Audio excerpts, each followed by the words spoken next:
Here with fourth-year co-head coach Brooke Stoehr, Northwestern State women's basketball coach. It's been a busy first 16 days of the season. Now you kind of hit that time where finals are here and things slow down a little bit. Obviously, it's a good thing for someone like you who likes to teach the game. You get to get back into that. Yeah, I've missed practice a lot. I'm not sure our players have missed practice, but we played 8 games in those first 16 days, and you know there's not a lot of time for reflection and correction during that time when you're playing that many games. But I think it was really good for our team, especially our freshmen, to get some game experience. And now we can use, you know, last week we had 1 game, this week we have 1 game, and then next week we have 1 game. So extended time on the practice court, extended time to work individually with some players that need, you know, some extra help in some areas. And I'm excited about that. You know, you throw finals in the mix, and you know, you've got to be really smart on how you're, if you're going to install anything new, you know, what days you're doing that on. But I think the biggest thing is when you have them, you know, for 90 minutes to 2 hours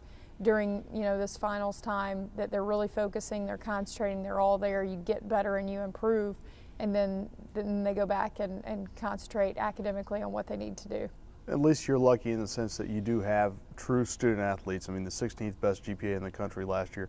That's got to make it at least a little easier to plan things out. It is, and you know, it's a little bit stressful because a lot of them are in labs and they have extended finals period, and but they're very conscientious of that. Sometimes for us, it's almost that they're really focused on it, and we need them to take, you know, just take a break. You know, 90 minutes for you to get some exercise and run up and down and forget about it and relax for a bit. And that's a great problem to have. And you know, we're very appreciative of their desire to be successful academically. And for a coach, you know, you can't ask for anything more than that. One thing I know you've desired pretty much since the start of the season is to become healthier as a team. Slowly but surely getting there. Libba Gillum makes her first appearance at Baylor, so slowly but surely the pieces are starting to get healthy. Yeah, we got 2 more people back this week. You know, I think Cheyenne Brown is almost back to full speed, recovering from an ankle injury at SMU in that 2nd game of the year, and that is really good for her. She didn't get to play at Texas, and so for her to experience the size and athleticism of Baylor on Friday night was really good. She goes 2 for 2. I thought her minutes were very calm and steady, competed very well. Libba gets her first college game experience, and I told her, we put her in, and I'd talked to her. She's been practicing with us, and you know, it's obviously different from practice to jumping out there against number 4 Baylor. But I told her, I said, you know, the day before, Thursday, I said, hey, you know, we're putting you in, so be ready. You're going to play, so just, you know, prepare your mind for that. And she was ready. I think she was excited. I thought we got good minutes out of her as well, and she drove to the basket, you know, in the 4th quarter there, and got her shot blocked, but she was being aggressive, and she made the exact right read. And she's going to be somebody that's going to allow us to have another score. She's going to be very good against the zone, and is a very good passer. So I think when she figures things out in terms of the speed of the game and defensively, she's going to be a big asset for us. So it's nice to have other options. You get people breaks, you know, when you get into foul trouble like we did out at New Mexico. You've got other options, and I think, you know, not only does it affect your games, but it affects how you prepare in your practices. And now, you know, instead of having 10 people out there on the floor, you know, we've got a couple of subs, and we don't have to concentrate as much as bringing the guys into practice and all of that. But it's nice to get everybody back. You know, we still have 2 out and ready to get those 2 back, and they have been progressing nicely, and hopefully we'll get them back soon as well. You mentioned the good things Libba did. It wasn't just her. I mean, you look at you talked about it, the deficit, the final score doesn't really reflect what you were able to do at Baylor. You saw some progress, I know, from various sports. We did, and you know, I think when you go in a game like that, you know, there's certain things we're looking at in terms of what they've done to other teams, and you know, they've been very good defensively and not allowed a lot of points.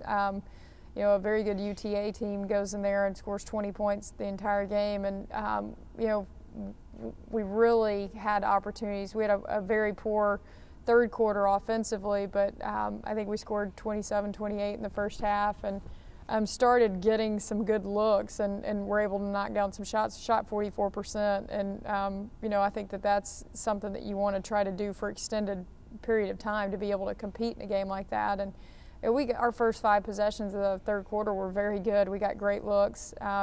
And we've got to be able to knock some of those down instead of, scoring 4 points in the third quarter. Then you go to, back to a 12 or 13, 14-point quarter, and now you're able to get to 65, 70 for the game. Now you turn the page, you go from the number 4 team in the country, Baylor, you get a little bit of a break. Next game, Saturday against Grambling, and a little bit different opponent, a little bit different level. Yeah, Grambling played at Baylor yesterday, so it's kind of funny. We play there Friday, and Grambling plays there Sunday, and then we play Grambling on Saturday here. Completely different style. Baylor's going to pound it inside and really use their size and athleticism to hurt you in the paint. They're going to score a majority of their points in the paint. Grambling's a little more free-flowing offensively. They want to run and press and try to turn you over and allow their defense to create some offensive possessions, extra offensive possessions for them, and they've done a really good job of that. They've played a tough non-conference schedule as well, been on the road a lot, and it's a little closer game for them to come to Natchitoches as opposed to going all over the country. But they've got length and athleticism, and they play really hard, and Nadine does a really good job with them there. And we had a tough game, lost in overtime there last year, and so our team has to really be able to focus and change in terms of preparation for a different opponent, a different style. The one thing you will have, though, you talked about their defense being trapping. Janelle Perez has reverted back to her ability to break that press and to not turn the ball over. 6 assists, 2 turnovers at number 4 Baylor. Yeah, I think when you look in terms of our assist to turnover ratio at Baylor, we're 8 turnovers in the first half, and you look at where our turnovers came from, it was a majority from our post players. And against the press, when your guards are able to handle it the way she is, she sees things and is able to find space. It's really hard to guard people in space, and you think in terms of what spread offenses are doing in football and putting their athletes in space, and it's really hard to tackle in space. Well, it's really hard to guard people in space and on the basketball court. So we try to get her in space, and then she's able to make the correct read and is so adept with her ball handling that she's hard to trap and press. We've got to have someone on the end of the press. This is what we didn't have last year against both Grambling and Jackson State, is when the tempo picks up and things get a little helter-skelter, we've got to have somebody at the end of the press to finish it. And, hopefully we have a couple of kids that can hammer it home this year. And I think that the biggest thing for us will be valuing the basketball and then converting those opportunities when we do get a 2-on-1 or at the end of their pressure, not taking a quick shot, but being able to execute and finish off offensive possessions the way we need to. All right, thanks, Coach.